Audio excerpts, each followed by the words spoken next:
Pasukan Pertahanan Israel atau IDF dikabarkan kembali menyerang kamp Jabalia. Akan tetapi IDF salah langkah lantaran setidaknya 50 tentara Israel terluka parah akibat perang dengan Al-Qassam. Bahkan seorang jenderal militer Israel pun sekarat diserang militan Palestina.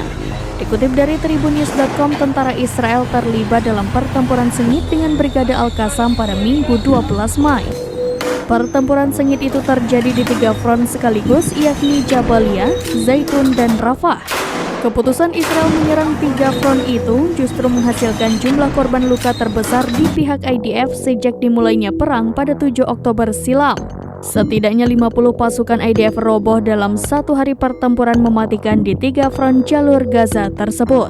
Angka itu termasuk seorang petinggi militer Israel. Sementara angka terbesar tentara Israel yang terluka parah terjadi di Jabalia. Setidaknya 30 tentara Israel sekarat hanya dalam 1 hari saja. Brigade Al-Qassam menyatakan dilakukan operasi penyergapan di sebuah bangunan di daerah yang dikenal dengan Al-Mabou. Adapun Al-Qassam meluncurkan roket Yasin 105 untuk membantai Israel.